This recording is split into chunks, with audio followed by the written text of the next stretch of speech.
Hola chicos, ¿cómo están? Bien. Hoy aprenderemos a cómo descomponer un vector. De antemano, recordemos qué es un vector.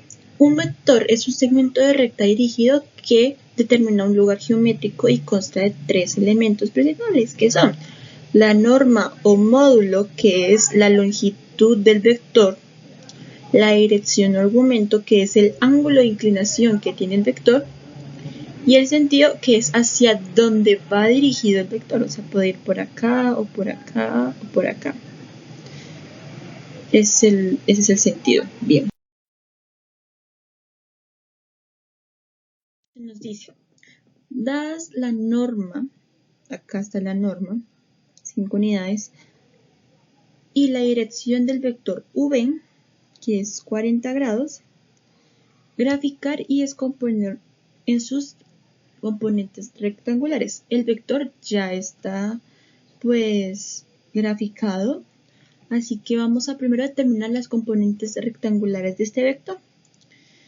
Entonces, lo que tenemos que hacer es marcar las dos líneas paralelas a los dos ejes, que son X y Y, que me lo saca con verde. Acá línea paralela a X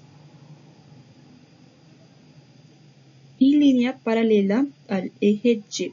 Esa es la que necesitamos más que todo. Bien, como ustedes pudieron notar, aquí se nos hace un triángulo rectángulo. Y lo que vamos a hacer a continuación es sacar las razones trigonométricas de ese triángulo rectángulo que acabamos de formar ahí. Así que recordemos, razones trigonométricas seno, coseno. Acá como está dicho, el coseno es igual a cateto adyacente sobre la hipotenusa y el seno es igual a el cateto opuesto sobre la hipotenusa. Determinemos cuál es el cateto adyacente. El cateto adyacente siempre va a ser el que esté más cerca del ángulo. Así que el eje X, al que vamos a llamar componente rectangular del eje X, es nuestro cateto adyacente. Y el eje Y, la paralela al eje Y, es nuestro cateto opuesto y la llamaremos componente rectangular del eje Y. Listo. Reemplazando las fórmulas, esta es la fórmula general, más allá de aprendernos esta fórmula, pues es importante saber de dónde viene, ¿no? Entonces, estas son las fórmulas. Reemplazando, nos queda componente rectangular del eje X es igual. La hipotenusa en este caso sería la norma, que es pues la longitud del vector, por el coseno del ángulo, que es 40 grados. Lo mismo sucede con la componente rectangular del eje Y.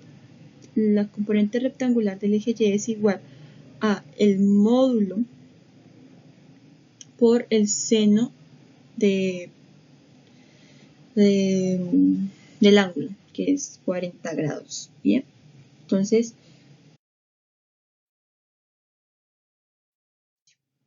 eso se puede calcular fácilmente por calculadora, y como vemos acá, la componente rectangular del eje X es 3,8 unidades y la componente rectangular del eje Y pues es 3,2 unidades. Bien, es muy sencillo, es muy fácil, solamente es como aprenderse las fórmulas y listo. Cuando nos da un ángulo de 310 grados o más de 180, tenemos que tener en cuenta que, por ejemplo, de aquí a acá hay 90, de acá a acá hay 180, de aquí a acá 170 y acá a acá pues 360. Bueno, en este caso pues nuestro ángulo es de 50 grados y solamente vamos a tomar el ángulo no del círculo, o bueno, de la circunferencia completa, por así decirlo, sino más bien vamos a tomar el ángulo de este cuadrante. Y necesitamos es el ángulo del eje X, que en este caso es pues 50 grados. Bien, y hacemos lo mismo que habíamos hecho en el ejercicio anterior. Ahí no afecta signos. Entonces es componente x del vector z es igual a 8, que es la norma, 8 por coseno del ángulo, que es 50, como acá lo podemos evidenciar, nos da un valor de 5,14 unidades. Al igual que acá el eje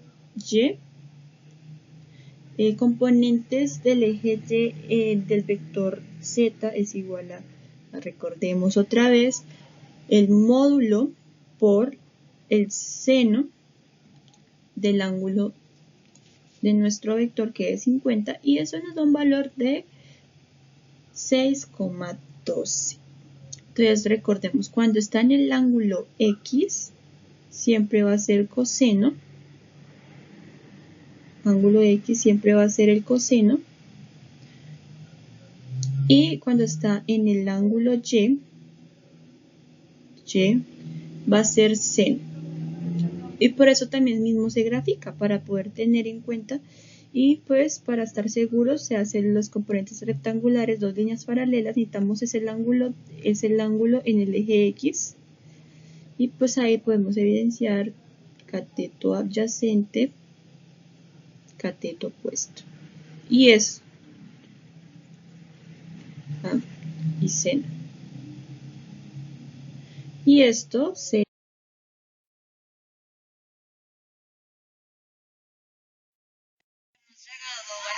de este mini tutorial. Espero que hayan aprendido mucho.